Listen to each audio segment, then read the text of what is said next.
సబ్జెక్టులోనికి వెళ్ళిపోదాం. ఆగరు కన్నులు తెరిచిన దేవుడు.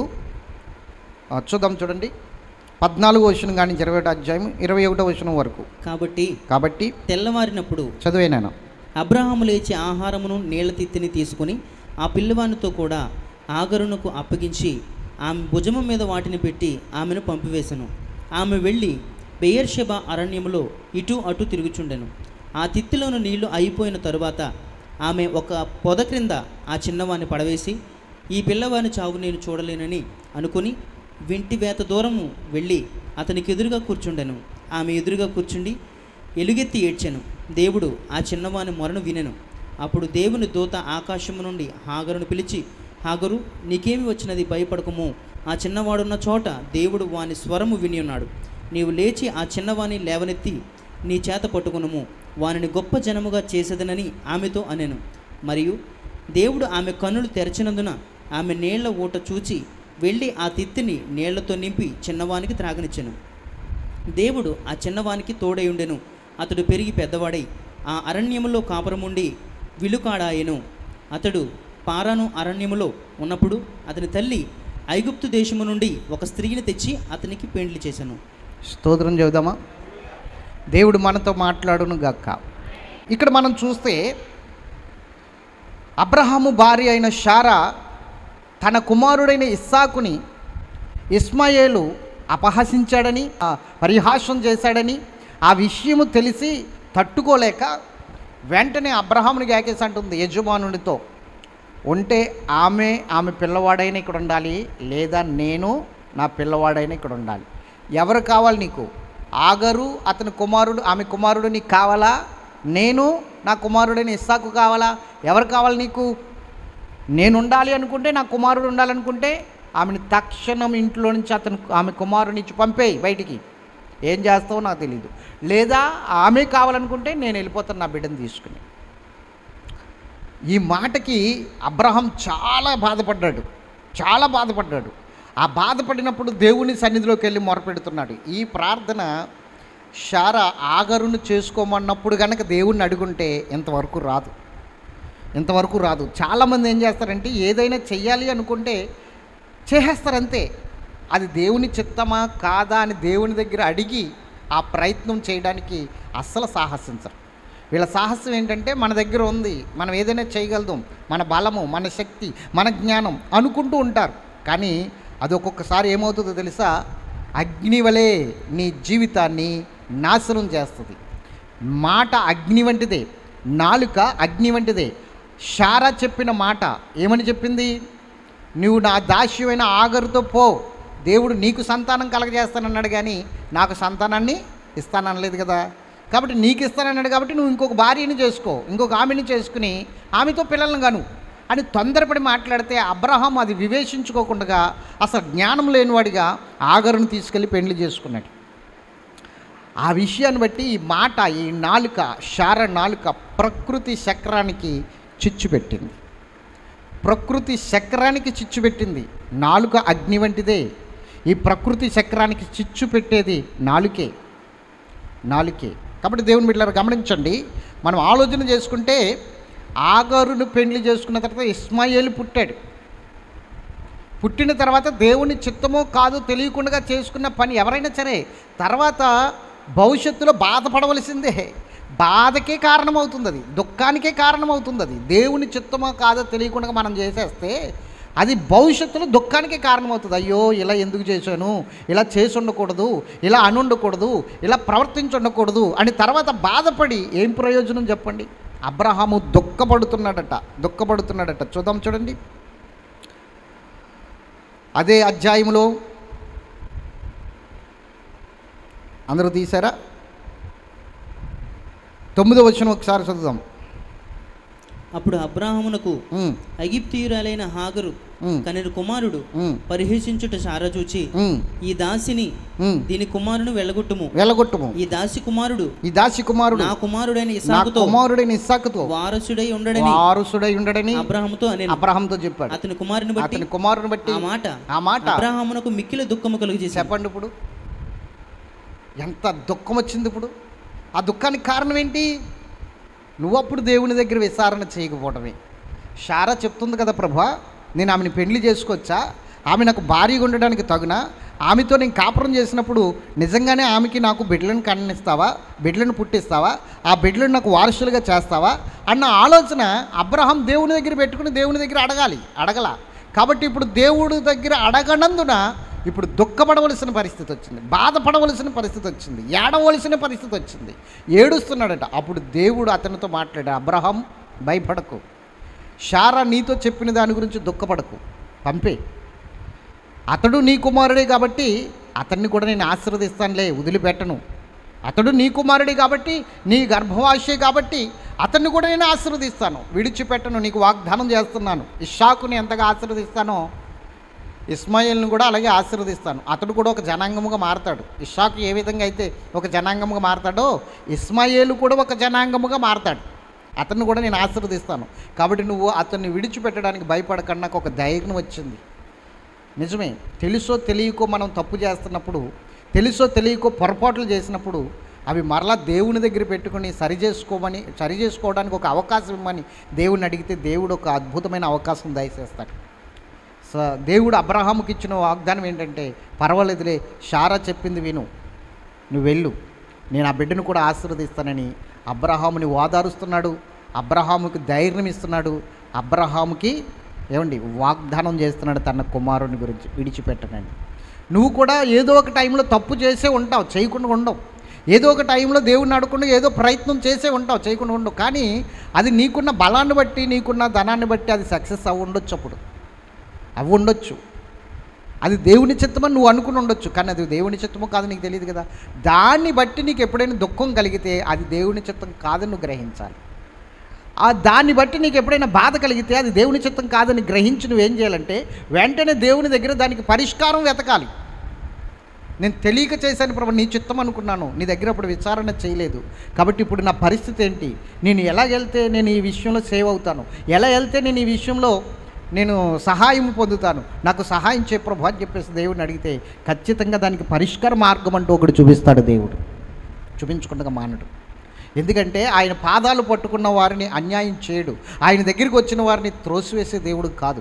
ఖచ్చితంగా ఆయన వారిని విడిపించి మరలా ఒక అద్భుతమైన అవకాశం ఇచ్చి వారిని లేవనెత్తడానికి దేవుడు ఒక సహాయాన్ని మనకు అందిస్తూనే ఉంటాడు. కానీ మనం ఏం చేస్తామంటే కండ్లు మూసుకుపోయి దేవుని దగ్గరికి రాం. అదే పరిస్థితి ఇప్పుడు ఆగరు జీవితంలో కలిగింది. ఆగరుని పంపించేశాడు. ఎలా పంపించాడు? ఒక నీళ్ళు తిత్తు, ఆహారం, ఆమెకు కావలసినవన్నీ ఆమె భుజం మీద పెట్టేసి పిల్లోనిచ్చి వెళ్ళిపోండి, ఎక్కడికి వెళ్తారో నాకు తెలియదు, ఎలా ఉంటారో నాకు తెలియదు, నేను ఇచ్చిన ఆహారం కానీ నేను ఇచ్చిన నీళ్ళు కానీ మీ జీవితానికి సరిపోయేవి కావు. మీరు నన్ను నమ్ముకుని ఉండొచ్చు, నేనే శాశ్వతమని అనుకుని ఉండొచ్చు, నా ఆస్తిలో వాటా మీకు వస్తుందని అనుకుని ఉండొచ్చు, కానీ శారాకు పుట్టినవాడే నీకు వారసుడు అవుతాడని దేవుడు చెప్పాడు. అయినా ఇతన్ని కూడా విడిచిపెట్టనన్నాడు. కాబట్టి మీరు వెళ్ళండి, నా మీద ఆధారపడద్దు, అలాగని నేనేదో సాయం చేస్తానని ఎప్పుడూ నా దగ్గరికి రావద్దు. దేవుని మీద ఆధారపడండి. దేవుడు ఖచ్చితంగా ఈ బిడ్డను ఆశీర్వదిస్తానన్నాడు, ఖచ్చితంగా ఈ బిడ్డను దీవిస్తానన్నాడు. వెళ్ళు, నువ్వు ఎక్కడికి వెళ్తావో తెలియదు, ఎలా బ్రతుకుతావో తెలియదు, నీ బిడ్డను ఎలా బ్రతికించుకుంటావో తెలియదు, వెళ్ళిపో అని చెప్పేసి నీళ్ళు తిత్తిలో కొన్ని నీళ్లు పోసి కొంచెం ఆహారం ఇచ్చి పంపేశాడండి. ఆ నీళ్ళు అయ్యేంత వరకు తిరిగింది. ఎటు బెయిర్షెబా అరణ్యంలో అటు ఇటు నీళ్ళు అయ్యేంత వరకు తిరిగింది. తిరిగి ఇంకా నీళ్ళు అయిపోయిన తర్వాత దాహంతో ఏడ్చేస్తున్నాడు పిల్లోడు. పిల్లోడంటే చిన్నోడేం కాదు, ఓ మాదిరి వయసు వచ్చినోడే, ఒక 12 సంవత్సరాలు వయసు ఉంటుంది. బాలుడే కానీ వయసు ఉంటుంది, స్తోత్రం చెప్పాలి గట్టిగా. ఓ 13 సంవత్సరాలు వయసు ఉంటుంది. ఆ వయసులో వాడికి దావతేస్తుంది, విపరీతమైన దావతేస్తుంది. అమ్మ నాకు దావతేస్తుంది, నాకు మంచిలు కావాలని ఏడుస్తున్నాడు. ఇంక వీడికి మంచిలు ఎక్కడ దొరుకుతాయి? ఇది అరణ్యము, ఎక్కడ నీళ్లు కనబడట్లేదు, ఒక్క సుక్క కూడా నీళ్ళు కనబడట్లేదు. ఏంటి పరిస్థితి? ఇంకా మరణించడమే, వీడు చనిపోతాడు. అబ్రహాం చెప్పిన మాటలు కూడా జ్ఞాపకం లేవు. దేవుడు ఖచ్చితంగా ఆశీర్వదిస్తానన్నాడు. కాబట్టి దేవుని మీద ఆధారపడండి, దేవుని మీద ఆనుకోండి, దేవుణ్ణే సహాయము చేయమని అడగండి, దేవుని వైపు మీ చేతులు ఎత్తండి అని చెప్పిన అబ్రహాం మాటలు మీకు గుర్తులేవు. ఇంక బిడ్డ చనిపోతాడు అన్న ఆలోచనతో, ఇంక అయిపోయింది మా పరిస్థితి అన్న ఆలోచనతో ఒక దుక్కును కూర్చుని ఆ బిడ్డను అంత దూరాన్ని పాడేసి ఇంకేం చేయాలో తెలియక వెళ్ళి ఇంక వీడు చచ్చిపోతాడు, ఇంక నేను ఎందుకు వాడు చావు నా కళ్ళారా చూడవలసి వస్తుంది, దేవుడా వాడికన్నా ముందు నన్ను చంపు, నన్ను తీసుకుపో అని ఏడుస్తుంది. ఈలోగా జరిగిన అద్భుతం ఏంటంటే పిల్లవాడు దేవునికి మొరపెట్టాడు. స్తోత్రం చెప్పండి గట్టిగా. ఎవరు చెప్పాలి? ఎవరు? 17వ వచనం చదవండి. 17వ వచనం. దేవుడు ఆ చిన్నవాని మొరను వినెను. అప్పుడు దేవుడు ఆ చిన్నవాని మొరను వినెను. అంటే మొర వినే దేవుడు మన దేవుడు. నువ్వు ఎలాంటి పరిస్థితుల్లోనైనా సరే, ఎలాంటి కష్టకాలంలో ఉన్నా సరే మొర్ర పెట్టడం మానొద్దు, ప్రార్థించడం మానొద్దు. ప్రార్థన అనేది చాలా ఇంపార్టెంట్ క్రైస్తవ జీవితంలో. ప్రార్థనా పరులు అన్న మాటకు అర్థం ఏంటో తెలుసా? ప్రార్థన చేసేవారు ఈరోజు ప్రార్థన చేసి, రేపు ప్రార్థన చేసి, 2 రోజులు 3 రోజులు ప్రార్థన చేసి ఊరుకుంటారు. కానీ ప్రార్థనా పరులు అలా కాదు. ప్రార్థనకి సమాధానం వచ్చేంత వరకు ప్రార్థన చేస్తూనే ఉంటారు. అది ప్రార్థనా పరుని లక్షణం. ప్రార్థనా పరుడు అంటే అర్థం ఏమిటి? 4 రోజులు 3 రోజులు ప్రార్థన చేసి గట్టిగా ప్రార్థన చేసి ఊరుకునేవాడు కాదు. ప్రార్థనా పరుడు అంటే మనము ఏదైతే అడుగుచున్నామో, ఏదైతే కావాలని ప్రభు దగ్గర మొరపెడుతున్నామో అది జరిగేంత వరకు పట్టుదలతో విసుకక నిత్యము ప్రార్థించువారుగా ఉండాలి. ప్రార్థనా పరుల లక్ష్యం ఏమిటి అంటే వారు ప్రార్థించినది, అడిగినది పొందుకునేంత వరకు పట్టుదల విడిచిపెట్టకుండా ప్రార్థన చేస్తారు. అది ప్రార్థనా పరుల లక్షణం. కాబట్టి మొర వినే దేవుడు మన దేవుడు. ఎంత కష్టమైనా సరే. మీరు ఒక్కసారి నిర్గమకాండము 2వ అధ్యాయము 24వ వచనం ఒకసారి చదవండి. నిర్గమకాండము. కాగా దేవుడు వారి మూలుగును విని, చెప్పండి, వారి మూలుగులు విని అబ్రహాము ఇస్సాకు యాకోబుల తాను చేసిన నిబంధనను, యాకోబులకు ఆయన చేసిన నిబంధనను జ్ఞాపకము చేసుకున్నాను. దేవునికి స్తోత్రం చెప్పాలి. అర్థమైందా? ఇజ్రాయేల్ జనాంగము 400 సంవత్సరాల అరణ్యములో, ఐగుప్తు దేశంలో భయంకరమైన బానిస బ్రతుకుతుంటే 2:24లో దేవుడు వారి మొర ఆలకించినట్లుగా రాయబడింది. వారు మూలుగులు పెడుతున్నారట, ప్రార్థన చేస్తున్నారట. ప్రార్థన ఎటువంటి ప్రార్థన? 400 సంవత్సరాలు వారు ఉన్నారు. కొన్ని సంవత్సరాలు బాగానే ఉన్నారు. యోసేపు బ్రతుకున్నంత వరకు, యోసేపును ఎరిగి ఉన్న ఫరో ఉన్నంత వరకు వాళ్ళు బాగానే ఉన్నారు. యోసేపును ఎరిగిన ఫరో చనిపోయిన తర్వాత వాళ్ళకి కష్టకాలం ప్రారంభమైంది. బానిస బ్రతుకు వచ్చింది. అలాంటి బ్రతుకులో వారు రోజు మొరపెడుతూనే ఉన్నారు. అంటే నువ్వు ఎంత ప్రార్థన చేయాలి ఇప్పుడు? అంత ఓపిక మనకు ఉంటుందా? అంత సహనం మనకు ఉంటుందా? చెప్పండి. అంత ఓపిక, అంత సహనం మనకు ఉంటుందా? ఉండదు. కానీ దేవుడు అంతగా నీ ప్రార్థన ఆలస్యం చేయడు. ప్రార్థన అంగీకరించేవాడు. కీర్తనకారుడు అంటాడు, ప్రార్థన ఆలకించువాడా అంటాడు. ఆయన పేరేంటి తెలుసా? కీర్తనకారుడే పెట్టాడు. ప్రార్థన ఆలకించువాడు అని పెట్టాడు. ప్రార్థన ఆయనకి పేరు. ప్రార్థన ఆలకించువాడా అని పేరు పెట్టి ఆయన పిలుస్తున్నాడు. ఓ ప్రార్థన ఆలకించువాడా నా దేవుడా అని ప్రార్థన చేస్తున్నాడు. కాబట్టి ఆయన మొర వినే దేవుడు. మొట్టమొదటిగా నువ్వు గుర్తుంచుకోవాలి, ఆయన ఎలాగా మొర వినే దేవుడు. గట్టిగా స్తోత్రం చెప్పండి. హల్లెలూయా.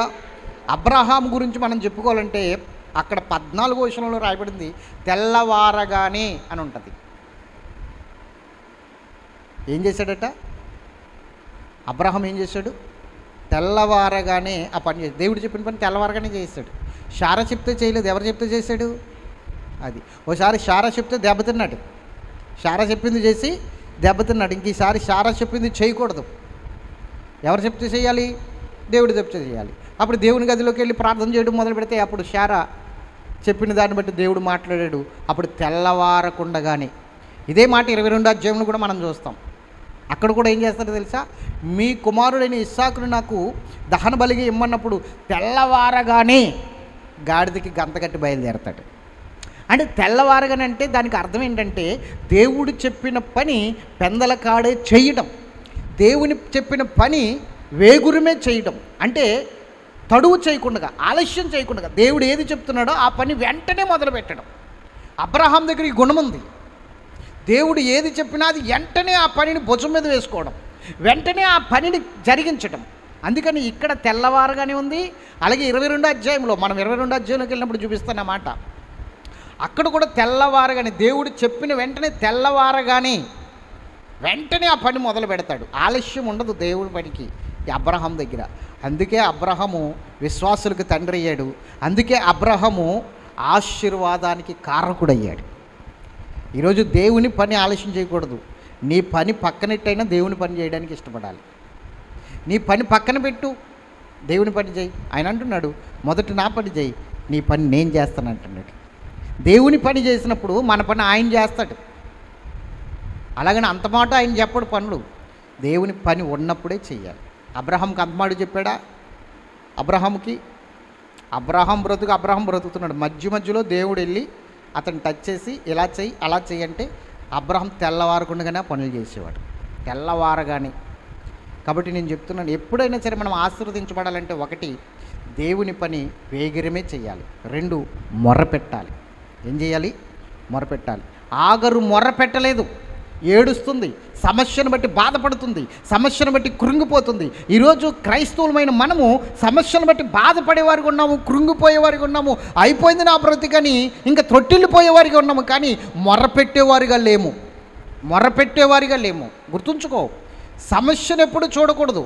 ఆ సమస్యను జయించేటట్లు చేసి దేవుని వైపు చూడాలి. నువ్వు సమస్యను చూసేవాడు ఓడిపోతాడు. సమస్యని కాకుండా ఆ సమస్యను అధిగమించి దేవుణ్ణి చూసేవాడు ఆ సమస్యను జయిస్తాడు. ఎప్పుడైనా సరే గుర్తుంచుకో, ఆగరు దగ్గర మనం నేర్చుకోవాల్సిన విషయం ఇదే. సమస్యకు కృంగిపోయింది ఆమె. చూడండి, 15వ వచనం ఒకసారి మనం చదువుదాం. ఆ తిత్తిలోని నీళ్లు అయిపోయిన తరువాత ఆమె ఒక పొద క్రింద ఆ చిన్నవాడిని పడవేసి, చూడండి, ఆ ఒక పొద క్రింద ఆ చిన్నవాడిని పాడేసిందట. ఇంకా అయిపోయింది, ఇంకెందుకు వచ్చింది ఇలా బ్రతకడీడు అన్నట్లుగా.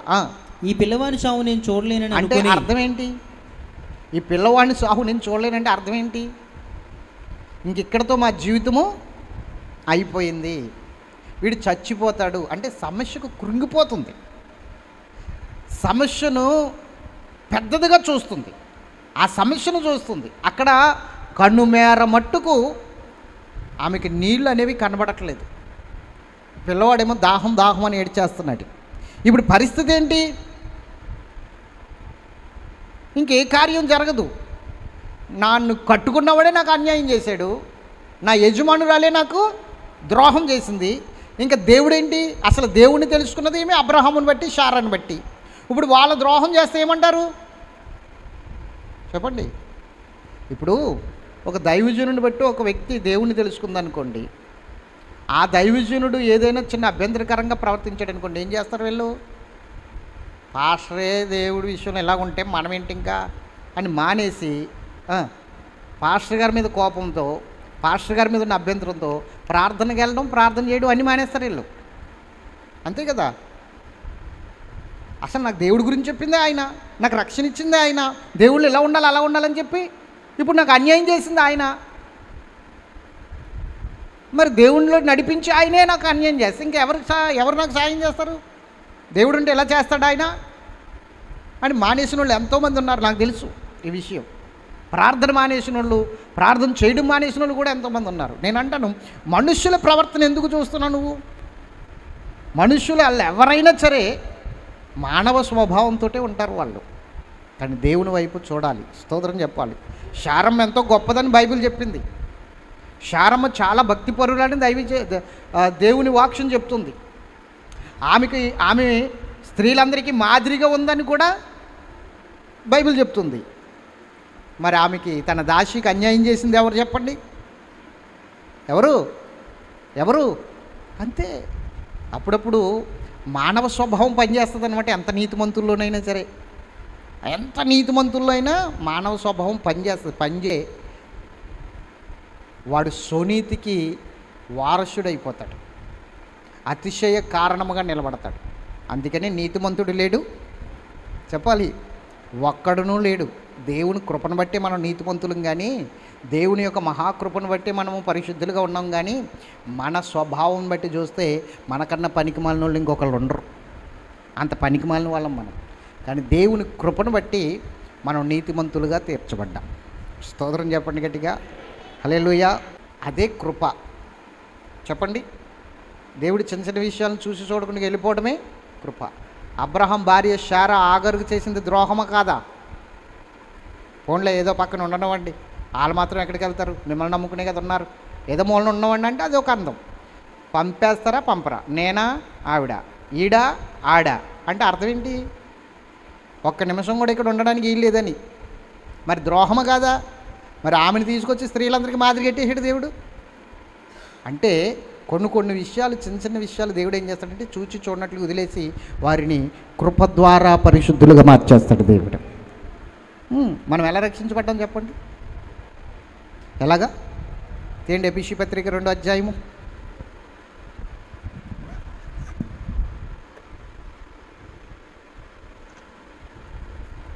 అందరూ తీసారా? 8వ వచనం ఒకసారి మనం చదువుదాం.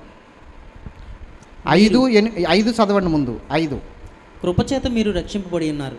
కృపచేత మీరు రక్షించబడి ఉన్నారు. మీరు విశ్వాసము ద్వారా కృపచేతనే రక్షింపబడి ఉన్నారు. మీరు విశ్వాసము ద్వారా కృపచేతనే రక్షించబడి ఉన్నారు. ఇది మీ వలన కలిగినది కాదు, దేవుని వరమే. దేవుని వరమే. చెప్పండి, ఎలా రక్షించబడ్డాము ఇప్పుడు మనం? మన క్రియల వల్ల, మన నీతి క్రియల వల్ల? మనము విశ్వాసం ద్వారా, దేవుని కృప ద్వారా రక్షించబడ్డాం. ఓకే, తీతుకు రాసిన పత్రిక తీయండి, 3వ అధ్యాయం.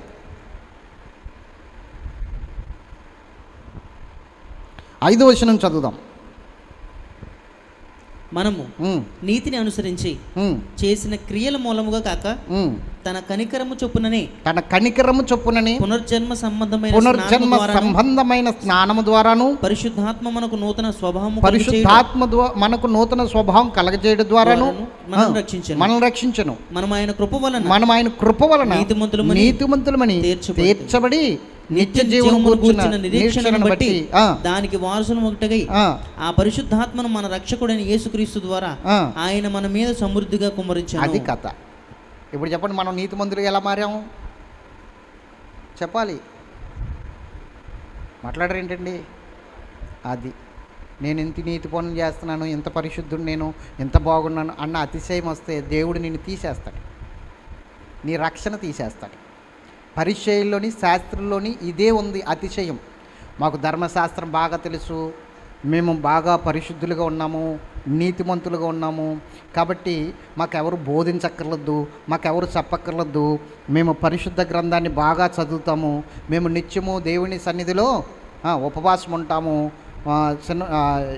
7th డే దేవుని సన్నిధికి వెళ్ళి ఆరాధిస్తాము, తర్వాత దక్షిణ భాగాలు తీస్తాము. ఈ అతిశయం ఉన్నది. అందుకని యేసుప్రభు ఏమన్నాడు తెలుసా? పరిచయుల నీతి కంటేను శాస్త్రుల నీతి కంటేను నీ నీతి అధికము కాని ఎడల నువ్వు పరలోక రాజ్యంలో. అది మన నీతి అధికం అవ్వాలంటే ఇంకా ఎక్కువ అవ్వాలని అర్థమవుతుందా? వాళ్ళ నీతి కంటే మన నీతి ఎక్కువ అవ్వాలని అర్థం. మరి మన నీతి ఎక్కువ ఎలాగవుతుంది? మన నీతి ఎక్కువ అవ్వాలంటే దానికి అర్థం ఏంటంటే మనము కృప ద్వారా రక్షించబడ్డామని తెలుసుకుని అతిశయ కారణాన్ని విడిచిపెట్టేయటమే. వాళ్ళ నీతి కన్నా మన నీతి అధికముగా ఉంటుంది. స్తోత్రం చెప్పండి గట్టిగా, హల్లెలూయా. కాబట్టి దేవుని నీతి వేరు, మన నీతి వేరు. దేవుని నీతి వేరు, మన నీతి వేరు. కాబట్టి దేవుని నీతిని వెతకాలి, మన నీతిని సిలువ వేయాలి, చంపేయాలి. అర్థమవుతుందా? మీకు బాగా అర్థం అవడానికి, ఇజ్రాయేల్ ప్రజలకి దేవుని నీతి లేదు, దేవుని జ్ఞానం లేదు. వారి నీతి వారి జ్ఞానానుసారమైనది. రోమీలకు రాసిన పత్రిక 10వ అధ్యాయం 1వ వచనం చదవండి ఒకసారి. 10వ అధ్యాయం 1వ వచనం చదవండి. సహోదరులారా, ఇజ్రాయేలీలు రక్షణ పొందవలనని నా హృదయాభిలాషయు. చూడండి, ఇజ్రాయేలీలు అందరూ రక్షణ పొందాలని నా హృదయాభిలాషయు వారి విషయమై నేను దేవునికి చేయు ప్రార్థనై ఉన్నది. వారు దేవుని యందు ఆసక్తి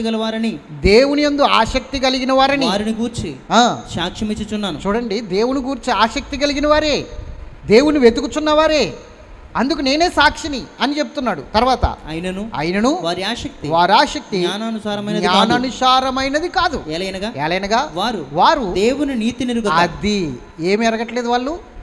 దేవుని నీతిని ఎరుగక తమ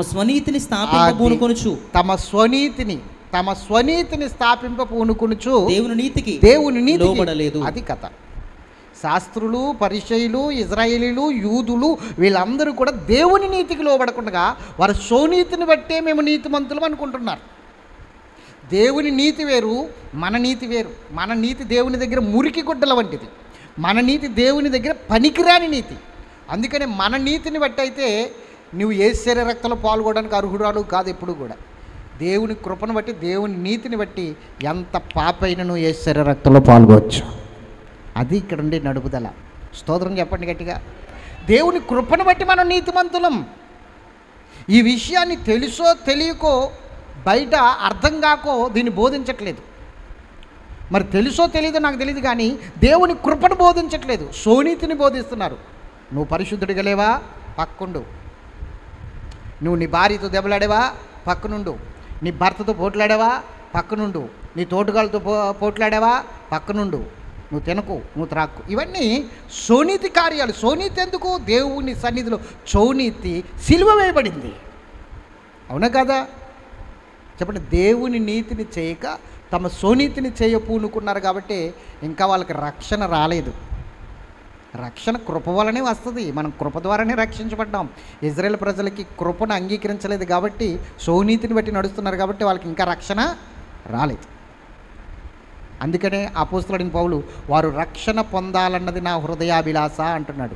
ఇప్పటికీ యూదులకు ఇంకా రక్షణ లేదు. యేసుక్రీస్తుని అంగీకరించలేదు ఇంకా వాళ్ళు. కృపను అంగీకరించలేదు వాళ్ళు. వాళ్ళ సోనీతిని బట్టే నడుస్తున్నారు. అందుకే ఇంకో 3వ దేవాలయం కట్టడానికి సిద్ధంగా ఉన్నారు వాళ్ళు. దేవుని మందిరం మరలా కట్టడానికి సిద్ధంగా ఉన్నారు.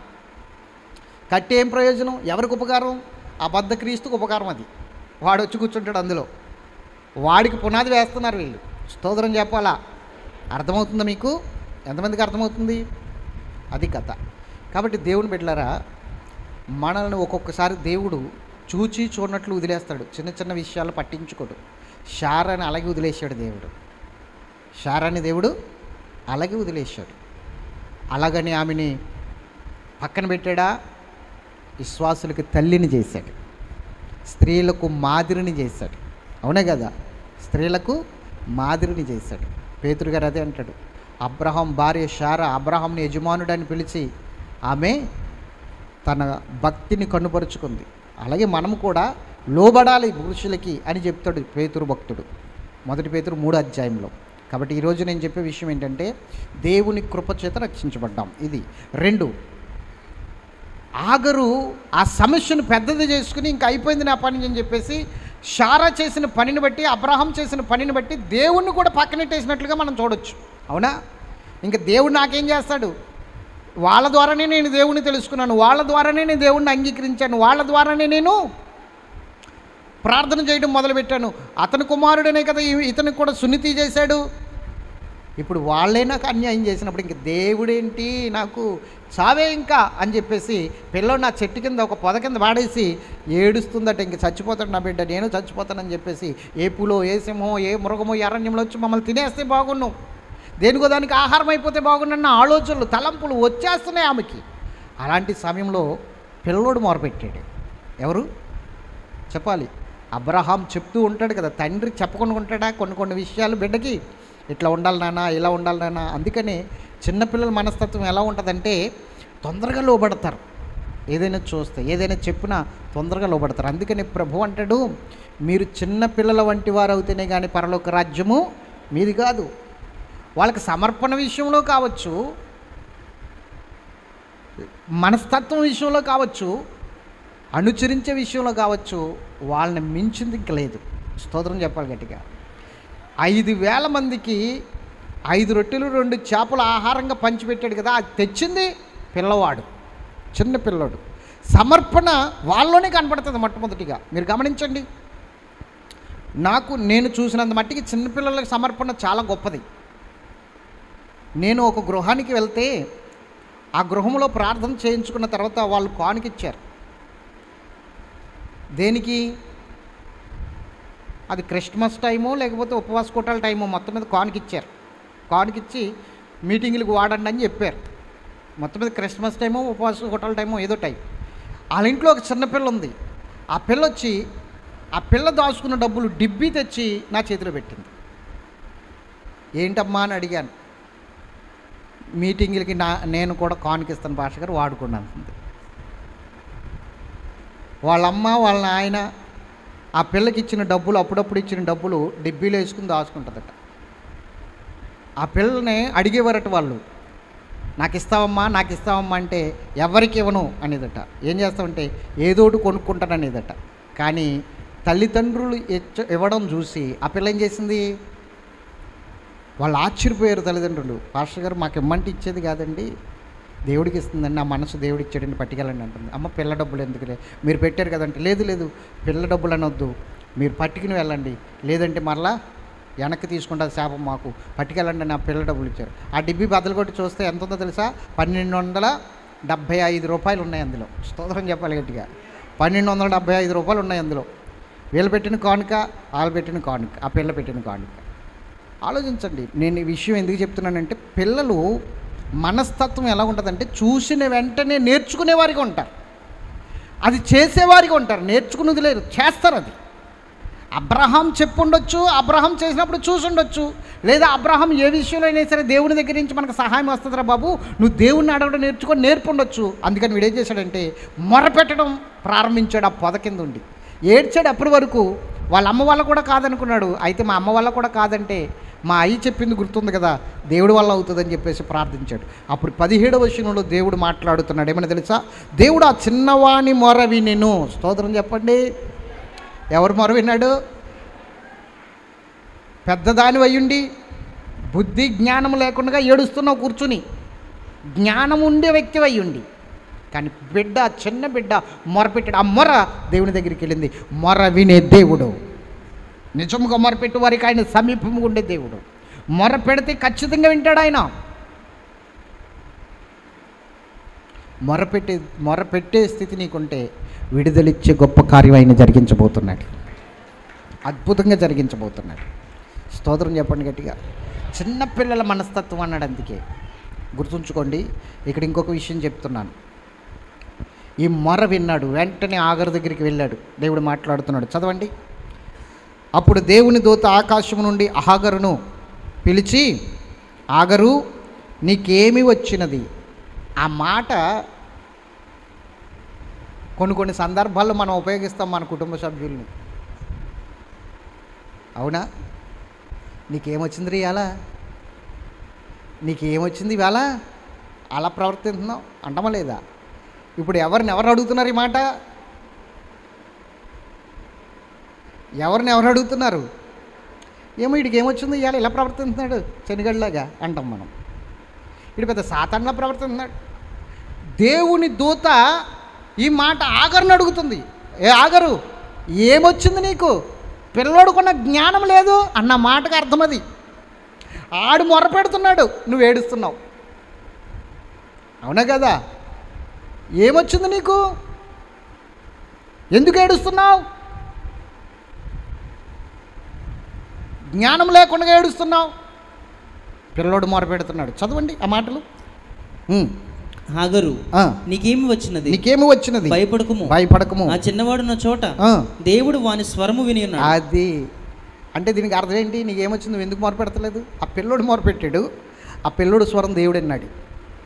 ఆ పిల్లోడు స్వరం దేవుడు అన్నాడు, నువ్వు ఎందుకు ఏడుస్తున్నావు బుద్ధి లేకుండా? ఆ పిల్లోడు స్వరం దేవుడు అన్నాడు. చూడు, కన్నులు తెరిచి చూడు, నీ కన్నులు తెరిచి చూడు అని చెప్తున్నాడు. చదువు నాన్న కిందకి. నీవు లేచి ఆ చిన్నవాని లేవనెత్తి నీ చేత పట్టుకును వానిని గొప్ప జనముగా చేసేదనని ఆమెతో అనెను.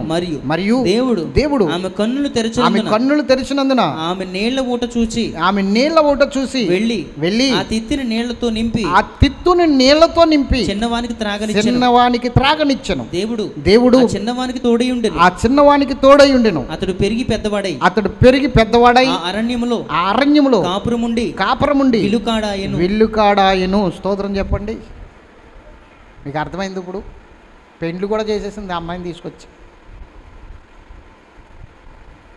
అతనికి అంటే చిన్న ప్రార్థన, అతన్ని దేవుడు లేవనెత్తేసాడు. కారణం ఏంటి తెలుసా?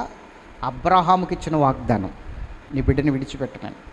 మనకు ఒక వాగ్దానం ఉంది, మనకి దేవుడు వాగ్దానం చేశాడు. ఆ వాగ్దానం ప్రకారంగా మనల్ని విడిచిపెట్టే దేవుడు కాదు, త్రోసివేసే దేవుడు కాదు. నా యొద్దకు వచ్చేవారు నేను ఎంత మాత్రము, అది వాగ్దానం కాదా? అది వాగ్దానం కాదా? మాట్లాడరే. మరి ఎందుకు ఆయన దగ్గర ఉన్నప్పుడు ఎంత సమస్య వచ్చిందని బాధపడవలసిన పరిస్థితి ఏంటి? అంత దుఃఖము పొందవలసిన అవసరం ఏంటి? మొర్రపెట్టడం నీకు రావట్లేదు, ప్రార్థించడం నీకు రావట్లేదు, దేవుని దగ్గర సహాయం ఎలా అడగాలో నీకు రావట్లేదు. దుఃఖపడుతున్నావు, దేవుని కార్యాలు విడిచిపెడుతున్నావు, దేవుని సన్నిధి విడిచిపెడుతున్నావు. కష్టం వచ్చినప్పుడు దేవుని సన్నిధి విడిచిపెడితే నీ కష్టం ఎలా తీరుతుంది? అక్కడ నీ పక్షంగా ప్రార్థించేవారు ఎవరైనా లేకపోతే నీ పరిస్థితి ఎలా మారుతుంది? ఆగరు ఇంక అయిపోయింది నా పరిస్థితి అని చెప్పేసి కూర్చుని ఉంది, దేవుణ్ణి వదిలిపెట్టేసి. కష్టాలు రాకుండా ఉండవు, వస్తాయి. శ్రమలు రాకుండా ఉండవు, వస్తాయి. దేవుణ్ణి విడిచిపెడితే అవి నిన్ను మిరింగేసి అవి నాశనానికి దారితీస్తాయి. ఆ కష్టం నాశనానికి దారితీస్తుంది. కానీ దేవుణ్ణి ఆ కష్టంలో మనం ఆశ్రయిస్తే ఆ నాశనం ఆశీర్వాదకరంగా మారుతుంది. అందుకే దావీదు అంటాడు, యెహోవా నన్ను కఠినముగా శిక్షించను కానీ ఆయన నన్ను మరణానికి, అంటే కఠినముగా అంటే ఎన్ని బాధలు ఉన్నాయో చూడండి, ఎన్ని శ్రమలు ఉన్నాయో చూడండి. అంటే ఆ శ్రమల్లో ఆ శోధనలో దేవుణ్ణి ఆశ్రయించాడు కాబట్టి, దేవుని పట్టుకున్నాడు, విడిచిపెట్టలేదు కాబట్టి, దేవుని సన్నిధిలో ఉన్నాడు కాబట్టి రాబోయే నాశనం ఆశీర్వాదకరంగా మారింది.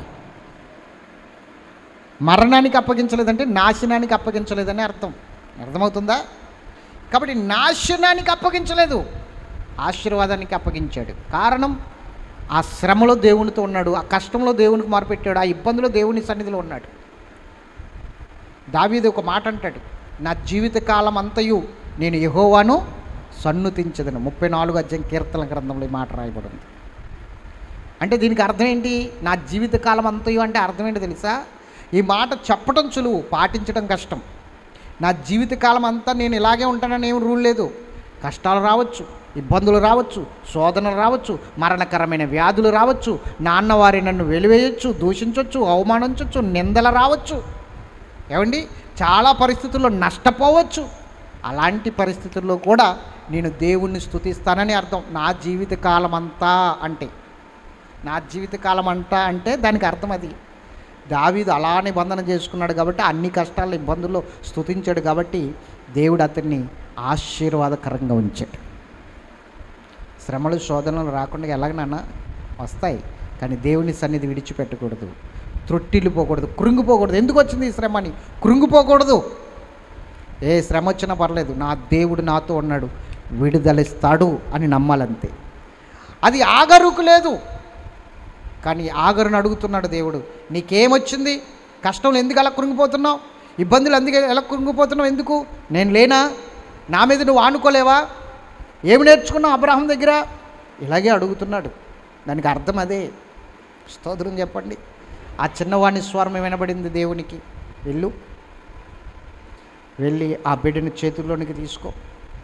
వెంటనే కన్నులు తెరిస్తే పక్కనే నీటి ఊట కనపడుతుందండి. పక్కనే నీటి ఊట కనపడింది. కన్నులు తెరిచి చూసినప్పుడు అబ్బా ఎంత అద్భుతం చేశాడు దేవుడని గబగబగా తీసుకుని ఆ నీటి ఊటంలో ఉన్న నీరుని ఆ బిడ్డకు పట్టించింది. కృంగిపోకు, త్రొట్టిల్లిపోకు. నిన్ను ఎవరు చెయ్యి విడిచినా నా దేవుడు నిన్ను చెయ్యి విడిచిపెట్టని దేవుడు. నిన్ను విడవడు నా దేవుడు, విడిచిపెట్టడు. నీ బిడ్డలే నిన్ను విడిచిపెట్టవచ్చు, నా అన్నవారే నిన్ను విడిచిపెట్టవచ్చు. ఇంక ఏ ఆధారం లేదని నువ్వు కృంగిపోతున్నావు, ఏమీ కాదు, ధైర్యంగా ఉండు. దేవుడు నీ చెయ్యి విడిచిపెట్టని దేవుడు, నిన్ను నడిపించే దేవుడు, నీకు సహాయం చేసే దేవుడు. ఆయనే నీకు ఆశ్రయముగా ఉంటాడు. ఆగరు కన్నులు తెరిచిన దేవుడు నీ కన్నులు కూడా తెరిచి సహాయం ఎలా అందబోతుందో చూపించగలిగిన దేవుడు. ఆగరు కన్నులు తెరిచిన దేవుడు, నీటి ఓటను చూపించిన దేవుడు, ఇస్మాయేల్ని బ్రతికించిన దేవుడు ఈరోజు నీ జీవితంలో నా జీవితంలో కూడా అలాంటి అద్భుతములు చేయనుగాక, అలాంటి గొప్ప కార్యాలు జరిగించునుగాక. ఎంతమందికి అర్థమైంది? ఇస్మాయిల్కి వివాహం కూడా అయిపోయింది. మీరు 21వ వచనంలో చూసుకుంటే చదవండి, 20-21 చదవండి. అతడు దేవుడు ఆ చిన్నవానికి తోడై ఉండెను. అతడు పెరిగి పెద్దవాడై ఆ అరణ్యములో కాపురం ఉండి విలుకాడయ్యను. గొప్ప విలుగాడు అయ్యాడటండి. దేవుడు అతనికి తోడై, నిజం చెప్తున్నాను, నువ్వు ఏదో గొప్ప కార్యాలు చేసేస్తే కాదు, దేవుడు నీకు తోడై ఉంటేనే అవి నీకు ఆశీర్వాదకరంగా మారతాయి, అవి నీకు దీవెనకరంగా మారతాయి, అవి నువ్వు ఉన్నతమైన స్థితిలో ఉంటావు. దేవుడు నీకు తోడై ఉండాలి. అందుకని దేవుడు చెయ్యి విడిచిపెట్టకూడదు. నువ్వు పుట్టినప్పుడే చెప్పాడు బ్రతుకు అని, అందుకే బ్రతికాం మనం, అందుకే బట్ట కట్టాం ఈ రోజున, అందుకే ఈరోజు బ్రతుకుచున్నాం, దేవుని సన్నిధిలో బ్రతుకు సాగిస్తున్నాము, చాలిస్తాం కూడా ఆయన సన్నిధిలో ఈ బ్రతుకు. అర్థమైందా? 21వ వచనం చదవండి, ఆదికాండం 21వ అధ్యాయంలో 21వ వచనం. అతడు పారాను అరణ్యములో ఉన్నప్పుడు అతని తల్లి ఐగుప్తు దేశము నుండి ఒక స్త్రీని తెచ్చి అతనికి పెళ్లి చేశాను. అది కథ. ఎక్కడి నుంచి? ఐగుప్తు దేశం నుండి ఒక స్త్రీని తీసుకొచ్చి పెళ్లి చేసింది. అంతే. ఇస్మాయేలు చరిత్ర అక్కడతో ఆగింది. తర్వాత దేవుడు ఆ చరిత్రను వేరే రకంగా తిప్పుకొచ్చాడు, అది వేరే విషయం, మనకు అవసరం లేదు. కానీ ఇక్కడ మనం చూసింది ఆగరు కన్నులు తెరిచిన దేవుడు. 21వ అధ్యాయంలో 4 అంశాలు. 1, వాగ్దానం నెరవేర్చిన దేవుడు. 2, ఇస్సాకు వలె మనం కూడా వాగ్దాన పుత్రులం. 3, ఆగరు కన్నులు తెరిచిన దేవుడు. 4, బెయేర్షెబా. వచ్చే వారం బెయేర్షెబా గురించి మాట్లాడుకోబోతున్నాం మనం. కాబట్టి ఈ 4 అంశాలు 34 వచనాల్లో ఉన్నాయి. 34 వచనాలు ఉన్నాయి. 34 వచనాల్లో 4 అంశాలు కేటాయించుకున్నాం మనం. ఇప్పుడు అర్థమైందా? ఆగరు కన్నులు తెరిచిన దేవుడు. కన్నులు తెరవబడితేనే కానీ ఏది నీకు దేవుడు చేసిన కార్యం కనబడదు. దేవుడు చేసే కార్యం కనబడాలంటే నీ కళ్ళు తెరవబడాలి. ఎందుకు తెరవబడాలి? దేవుడు చేసే కార్యం కనబడాలంటే మనకి ఎందుకు ఈ కళ్ళు సరిపోతే, దేవుడు చేసే కార్యం ఈ కంటికి కనబడదు కాబట్టి, ఈ చెవికి వినబడదు కాబట్టి, ఈ హృదయానికి అగోచరం కాబట్టి, అది ఆత్మనేత్రం ఉండాలి. ఆత్మనేత్రం లేకే ఆగరుకి నీటి చుక్క కనబడలేదు. అక్కడ ఆత్మనేత్రం దేవుడు తెరిచాడు కాబట్టి అక్కడ నీరును చూసింది. దేవుని సన్నిధిలో గొప్ప అద్భుతమైన కార్యము ఆమె పొందుకుని ఆమె బిడ్డను బ్రతికించుకుంది. దేవుని కార్యం చూడగలగాలి. ఆ కన్నులు నీకు తెరవబడాలి. దేవుడు నీ కన్నులు తెరుచునుగాక. దేవుడి మాటలు తన వినికుడిలో దీవించునుగాక. ఎంతమందికి అర్థమైంది వాక్యం? చెప్పండి. ఆగరు కన్నులు తెరిచిన దేవుడు మన కన్నులు కూడా తెరిచాడు. ఈరోజు శ్రమల్లో ఎలా ప్రార్థించాలో, శ్రమల్లో ఎలా ఉండాలో, శ్రమలో ఏ విధంగా ఆయన చేపట్టుకుని ఆయన సన్నిధిలో ఆయన పాదాలు పట్టుకుని ఏ విధంగా బ్రతిమలాడుకోవాలో, మొర్ర పెట్టాలో మన కన్నులు కూడా తెరిచాడు. కాబట్టి ఈరోజు మనకు అర్థమైంది. అవునా? అర్థమైందా? ఇది అర్థమైన వారి కన్నులు తెరవబడినట్టే. ఇది అర్థమైన వారి కన్నులు తెరవబడినట్లే. ప్రార్థన చేసుకుందాం. మోకరించండి.